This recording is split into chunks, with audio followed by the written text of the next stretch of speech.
Sophie Cunningham went absolutely nuclear about what happened to Caitlin Clark on June 24, appearing on her podcast and telling the world exactly what she would have done if she had seen it in real time, and that alone should tell you where this story is heading, because Thomas punched Clark in the throat, kneed her in the groin, and walked away clean while the refs watched every bit of it and called nothing, and Cunningham's response to finding out was the kind of reaction the league absolutely did not want going public right now, as she said exactly what every fan was already screaming about Alyssa Thomas, about the Phoenix Mercury, and about the WNBA's officiating crew, and she did not hold back one word of it. Let's talk about what Sophie Cunningham actually said after the dust settled, because she did not send a tweet and move on but instead pulled up her podcast and unloaded everything with names attached, no diplomatic cushioning, and no carefully worded non-answers. During real time last night, I did not see that happen. I don't, none of our team saw it happen, because I promise you if we would have seen that happen, we would have had her back. Unfortunately, this type of shit happens every single game to her, and the league and the refs do absolutely nothing about it. How she respects the process, as she named Alyssa Thomas directly and named the refs directly and kept going, stating flat out that the WNBA refs are either blind or corrupt, not as a question or a frustrated hypothetical but as a plain statement. Because from where she sat watching what happened to Clark on June 24, she could not find another explanation for how 3 separate plays against the same player go uncalled in the same game, and that is not one bad whistle but a pattern.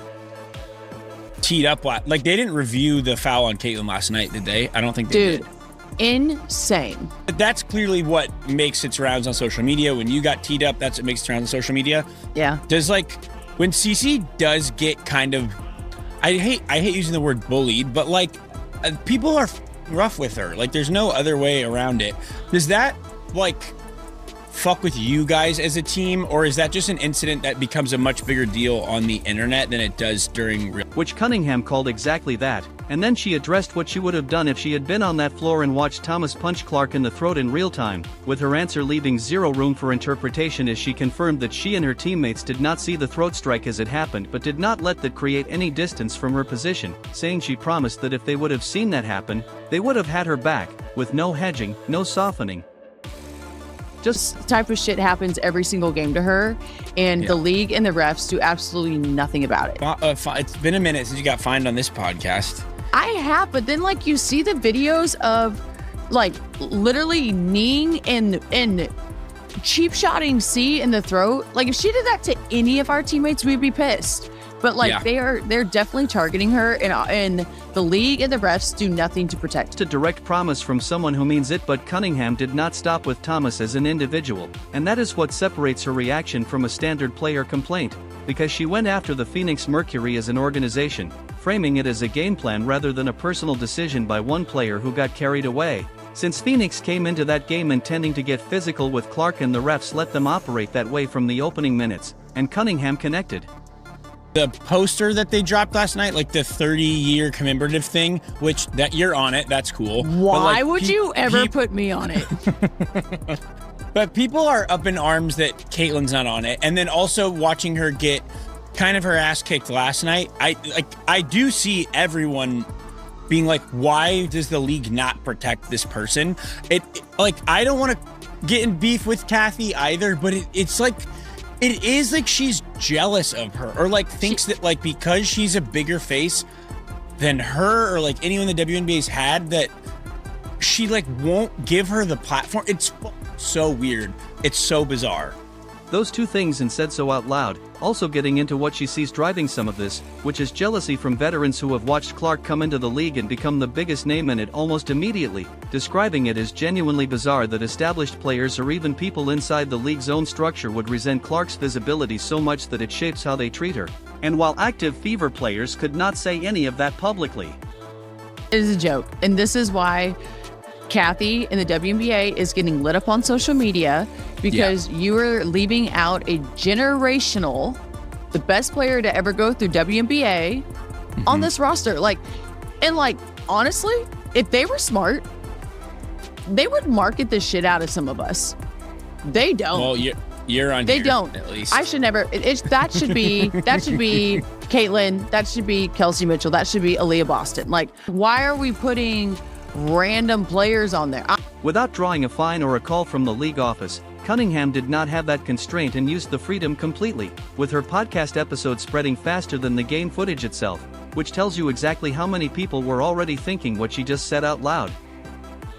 This is not a new version of Sophie Cunningham, because she did not become Clark's defender the day she signed with Indiana but was publicly backing Clark before they ever shared a locker room, when other veterans around the league were either staying quiet or going the opposite direction, and that context is what makes her podcast reaction land the way it did. Since before Cunningham joined the Fever, she was already on record talking Clark up in interviews and on social media, not in a vague or polite way but specifically and directly, at a time when plenty of established players either ignored Clark's arrival or resented it, and Cunningham saw what Clark was doing for the league's viewership and said so out loud, also calling out how bizarre it was that the league seemed reluctant to put Clark on promotional materials, including a 30th anniversary poster despite Clark being the biggest draw women's basketball had seen in years, reading that as the league actively trying to. You talk about the young girls that came in, Caitlin Clark, Angel Reese, rookie class, really hyping up the league coming from college to the WNBA. What has that done for you and the buzz of this entire league? I think it's so positive. I really do. I think it's a fun time to be a part of the W. I truly believe that. I think the skill and the talent has always been there, but now it's just the viewership. And so I give a big old clap to the rookie class. I think that's a lot to deal with when you're at that age and you have that many eyes on you. But I think they've done a great job in the league as well. I think the physicality and all that they're going to get used to, but I think especially Caitlin Clark, she's been killing it. And I'm a huge fan, and I never say that, but I think it's fun. Suppress Clark's visibility, and she did not stay quiet about it when Cunningham joined the Fever and became Clark's actual teammate. The support did not stay verbal but moved onto the court, and the J.C. Sheldon situation is the clearest example of what that looked like in practice, because Sheldon had a reputation for playing dirty and eye-poking opponents was part of that reputation. And when Sheldon matched up against Clark with Cunningham on the floor, Cunningham did not just outplay her but They're trailing by 10. Keep an eye on her and J.C. Sheldon. Clark trying to back her down.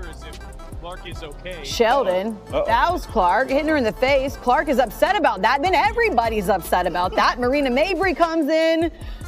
She decks Clark, tempers flaring on both sides. The game directly at Sheldon in a way that sent a message to everyone watching, including Sheldon, about what the evening was going to cost her. And that is the thing about Cunningham's version of having someone's back, because it is not a tweet or a podcast quote but a physical statement made in a game against a player with a history of targeting Clark, where Cunningham made the consequences of that targeting very clear. And while words are easy, what Cunningham did against Sheldon required actually being on the floor and choosing to go there, and that track record is exactly why her podcast reaction to June 24th carries real weight, because she was not some fan account going off after watching highlights or a pundit without any skin in it, but had been defending Clark publicly since before the Fever were even taken seriously as a contender, back when backing Clark was not the popular or politically safe position inside the league, and she had been doing it on the court against players who tested Clark physically, and she had called out the league's own reluctance to put.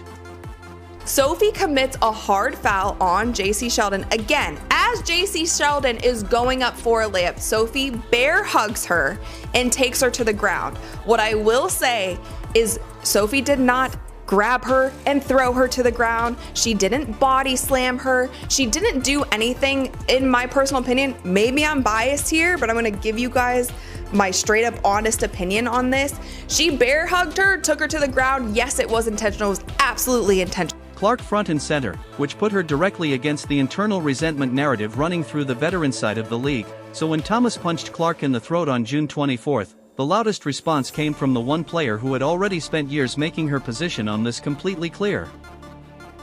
How many times can one player foul the same person in one game and walk away with 0 calls? Because on June 24th Alyssa Thomas found out the answer is at least 3, and that is before you count the separate reckless closeout that did not even make it into the post-game review. So let's talk about the sequence because the order matters here, as Thomas does not commit one bad play and disappear into the game but comes back, with the throat strike landing first at 6 minutes and 52 seconds left in the second quarter when Thomas's arm connects with Clark's neck, and the league's own post-game language described it as recklessly making contact with her fist to the throat area, her fist to the throat, while the refs are standing right there and not one whistle comes out. Then comes the knee to the groin as Clark is already absorbing the previous contact and Thomas drives a knee into her again, and the refs watch it happen in real time and again nothing gets called. Then Thomas steps over Clark, and that is the part that stops being accidental and starts being a statement.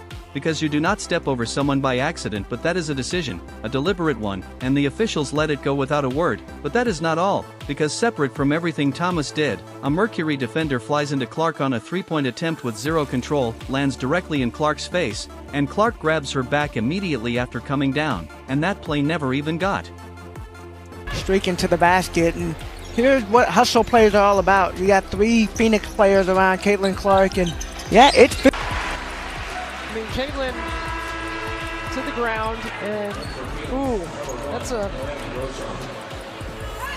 hand to the neck, and then Alyssa Thomas steps over her. See, that's the kind of stuff that can incite some future trouble. Reviewed after the game, even though Clark had already been dealing with a back issue going in, so a reckless body landing on top of her during a shooting motion was not just dangerous in general but dangerous for that specific injury. And picture this, Clark exits in the third quarter having already dropped 19 points and 8 assists in just 20 minutes of play. She is on a run, the Fever are locked into a close game, and now their best player is on the bench because the refs could not find a whistle through 4 separate incidents against the same player, as Phoenix wins by 2 points and Clark leaving the game in the third quarter of a 2-point loss is not a footnote. But the game itself, the refs did not miss one play and have a bad night, but missed 4 separate incidents against the same player, all in real time and all visible on the live broadcast, and called 0 of them on the floor, and the league then had to go back and watch tape after the final buzzer just to find what anyone watching from their couch could already see. And that is not a crew that had a rough stretch, but a crew that managed that game in a way that let Thomas operate without any consequences until it was already too late for the Fever to do anything about it. If June 24th were the first time Alyssa Thomas got physical with a star player and walked away clean, you could file it under bad officiating and move on. But Thomas has a trail, and it goes back years. And every single incident on that trail involves a player the league actually depends on. Start with 2024. Thomas ran through Clark's entire body during a play, not attempting to play the ball at any point. Just a hard body check that stopped the play cold, and the refs called nothing. Clark absorbed it and kept going. And Thomas learned exactly what she needed to learn from that moment, that the whistle wasn't coming for her. Later in that same period, Thomas clocked Clark in the jaw. Again, nothing called, so she filed that away, too. Damn, she's always involved. She's always involved in some stuff. Like, get your shit together, sis. But she fouled, and there's an extra. Really, DB is the one that did something extra, and then Caitlin got the text. So I walked out there, and I was literally talking to the ref. Say your DB. I was like this with the ref. I was like, now Caitlin got one, but why didn't she get one? Because if Caitlin's gonna get one, then she should have got one. It shouldn't have been one or the other. And I was just kind of pointing, and she's like, Don't you point at me. And I was like, oh, shouldn't have said that. And I didn't say a word. Fast forward to the 2025 playoffs, and Thomas runs through Nafisa Collier with enough force to put Collier on the sideline with an ankle injury that's kept her out for nearly a year. Collier's still not back as of right now. One of the best players in the league, sidelined, and Thomas kept playing through the aftermath without any real consequence landing on her. Then there's Angel Reese. Thomas clotheslined her in 2025. The kind of contact that gets you thrown out of a pickup game at a public gym, let alone a professional league. Reese took it. Thomas stayed on the floor. And then there's Cameron Brink in Unrivaled, where Thomas went directly after Brink's already broken nose. Brink had a documented injury. Everyone knew about it. Another look here at the heavy contact. A little bit of a shoulder there. Not a little bit, a lot of a shoulder there for Alyssa Thomas. Yeah, they're not going to look at this. They might. It's got the fans here fired up. And Thomas targeted the exact spot that was already damaged. That's not competing hard. That's choosing a specific point on someone's body and going after it. Here's where it gets interesting, because if you look at every name on that list, Clark, Collier, Reese, Brink, none of them are role players or bench pieces. Thomas doesn't rack up these plays against players nobody's watching. The pattern runs consistently through the league's biggest names, the ones with the most visibility, the ones whose absence actually changes outcomes. So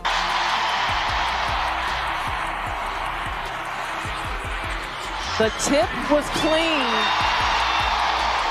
by Thomas. Look at that. And they banged knees after the Fisicali. She has 21 points, 8 rebounds, 8 assists, and Fee is being helped back to the locker room. Let's go over to Angel Gray. Yeah, I'm watching her walk through the tunnel right now. She is. When you line up the 2024 body check on Clark, the jaw shot, the Collier takeout, the Reese clothesline, the Brink nose play, and then the full June 24th sequence against Clark again, you're not looking at a player who competes physically. You're looking at a player who plays dirty and spent years learning that the consequences don't arrive. The one-game suspension the league handed down after June 24th is the first actual punishment Thomas received for any of it. 1 game. Any bump to the face. Oh gosh, it's got to be so tough. Cameron just with the wherewithal getting hit and still made the basket. That was super impressive. Fans pulled up the full list of incidents and did the math in real time. And the reaction wasn't disappointment or frustration. It was rage, because 1 game doesn't even cover a road trip. And Phoenix put her on the floor against Indiana knowing exactly what kind of player she is. The WNBA reviewed the June 24th footage, upgraded the throat contact to a flagrant 2 foul, and handed Alyssa Thomas a 1-game suspension, announced June 25th, served June 27th when Phoenix visited Toronto. That's what the league decided a fist to the throat was worth. 1 game against the Toronto Tempo. Fans did not move on by the next morning. Number one, you gotta call it. It's absolutely egregious and utterly disrespectful. And then number 2, you're coming in here aware of what happened 2 nights ago, and that shit still happens? Absolutely unacceptable. Absolutely unacceptable. The reaction spread across every platform and kept building, because the more people pulled up Thomas's full history, the less sense 1 game made to anybody. People weren't just calling for 5 or 7 games, though plenty did exactly that. Some called for a lifetime ban. And when you look at the list of players Thomas has put on the sideline or targeted with obvious intent across multiple seasons, that reaction isn't coming from nowhere. It's coming from people who did the math and got a number that doesn't equal 1. Steph White and Fever leadership responded after the suspension dropped, and fans were watching closely to see whether Indiana pushed back hard or stayed diplomatic. Because how the Fever handled this publicly affects how the league reads their posture going forward. And the reckless closeout that they actually reviewed, and the foot still comes down on top of the defender's foot that wasn't upgraded? Absolutely disrespectful. We have a generational talent and a WNBA superstar who had 2 cheap shots right there that weren't called. And I just say again, absolutely unacceptable. Flagrant 2 designation itself tells you something the league probably didn't intend to say out loud. They're acknowledging the play was serious enough to warrant a suspension, but 1 game says they don't consider it serious enough to actually stop the behavior from happening again. Now, let's talk about the refs, because Thomas getting 1 game is only half of what's making people furious. The suspension came from a post-game review, which means the officiating crew on the floor that night faced 0 accountability for watching a fist connect with a player's throat and keeping their whistles in their pockets. Thomas gets 1 game. The refs get nothing. Referee Angelica Suffren got called out by name specifically, with people pointing out that she appeared to look directly at the play and still took no action. And while all of that was happening on the floor, the same crew stopped the game to review Clark's follow-through on a 3-pointer to potentially call a hostile act on Clark herself. She should be fired. Kathy Engelbert should be out the door. This is a joke. As opposed to sending a real statement, I'm talking 10 games, 20 games, a massive fine. They have handed down a 1-game suspension to Alyssa Thomas. This league is not serious at all. That detail spread fast because it captures exactly what people mean when they say Clark gets officiated differently than other stars. There's no public mechanism for the league to address officials who misplace that obvious. The WNBA can suspend a player after reviewing tape, but the crew that managed that game walks away clean. And that's the part of this that doesn't have any resolution right now. The Thomas suspension closes the incident on paper. Everything underneath it stays exactly where it was. This is ridiculous. The league does not want to clean itself up. This league does not want to grow. This league does not want to further itself and better itself. Upon post-game review, the Phoenix Mercury's Alyssa Thomas had received a flagrant foul 2 penalty and 1-game suspension for recklessly making contact with her fist to the throat area of Indiana Fever Caitlin Clark. Clark, Aaliyah Boston, Kelsey Mitchell, Lexi Hull, and Cunningham are all locked in for 2026, and Indiana's building towards something real with a very specific memory of how June 24th got managed, sitting right underneath all of it. Thomas serves his 1 game against Toronto, collects his $1,000 fine, and then what? The Fever remember. Clark remembers. And Cunningham, who just told the entire basketball world exactly what she thinks about Thomas and the refs who let her operate. She's not forgetting either. The league handed down its call. Now Indiana gets to make theirs on the court with Clark, Aaliyah Boston, Kelsey Mitchell, Lexi Hull, and Cunningham all locked in and building toward a championship run in 2026. And now, not only do they have the treatment for the last 3 years, and now they got last night, but even worse, the pathetic suspension makes this look even worse. It makes it look terrible. The league has no self-awareness whatsoever. It's crazy.